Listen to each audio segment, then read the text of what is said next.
Hello friends, வணக்கம். நான் உங்கள் லோகேஸ்வரி சிம்பு பேசுகிறேன். நாம் இன்றைக்கி ஒரு சூப்பரான இன்ஃபர்மேஷன் தாங்க பார்க்க போகிறோம். அதாவது உங்களோட ஓட்டர் ஐடி எப்படி டவுன்லோட் பண்ணலான்றதை பற்றி தான் பார்க்க போகிறோம். நீங்கள் ஓட்டர் ஐடி டவுன்லோட் பண்ணுறது பார்த்தீங்கன்னா, ஏதாவது அட்ரஸ் கரெக்ஷன் பண்ணியிருப்பீங்க, அப்படி இல்லைன்னா நேமு, டேட் ஆஃப் பர்த், இல்லை மொபைல் நம்பர் கூட லிங்க் பண்ணியிருப்பீங்க.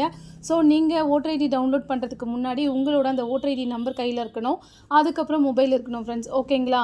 இதோட வெப்சைட் அட்ரஸ் பார்த்தீங்கன்னா voters.eci.gov.in இதுதாங்க. இப்போ இந்த வெப்சைட்குள்ளே போயாச்சு. இங்கே பார்த்தீங்கன்னா உங்களுக்கு எபிக் டவுன்லோட் அப்படின்னு சொல்லிட்டு இருக்கும். இந்த எபிக் டவுன்லோட் ஓப்பன் பண்ணிக்கோங்க. இது ஓப்பன் பண்ணிட்டீங்கன்னா உங்களோட எபிக் நம்பர் கொடுத்துருங்க. எபிக் நம்பர் கொடுத்துட்டு அதுக்கப்புறம் நீங்கள் எந்த ஸ்டேட்டோ அந்த ஸ்டேட் கொடுத்துருங்க. கொடுத்துட்டு சர்ச் அப்படின்னு கொடுங்க. கொடுத்தீங்கன்னா உங்களுக்கு பார்த்தீங்கன்னா உங்களோட டீட்டெயில்ஸ் இங்கே வியூ ஆகும்.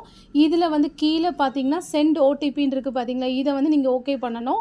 ஓகே பண்ணிங்கன்னா உங்களுக்கு மொபைலுக்கு ஓடிபி வரும் ஃப்ரெண்ட்ஸ். இதை கரெக்டாக நீங்கள் கொடுத்துட்டிங்கன்னா உங்களோட கார்டு டவுன்லோட் ஆகிடும். இதுலேயே நீங்கள் நியூவாக ஓட்டர் ஐடி அப்ளை பண்ணியிருக்கீங்கன்னா நீங்கள் எபிக் நம்பர்னு இருக்க பக்கத்தில் ஃப்ரம் ரெஃபரன்ஸ்ன்னு இருக்கும். அந்த ரெஃபரன்ஸ் நம்பர் கொடுத்துருங்க. அதுக்கும் அதே மாதிரி தான் மொபைலுக்கு ஓடிபி வரும். ஸோ நீங்கள் அதையும் நீங்கள் டவுன்லோட் பண்ணி எடுத்துக்கலாம் ஃப்ரெண்ட்ஸ். ஓகே ஃப்ரெண்ட்ஸ், என்னோட சேனலுக்கு சப்ஸ்கிரைப் பண்ணாதவங்களாம் சப்ஸ்கிரைப் பண்ணிடுங்க. தேங்க்யூ.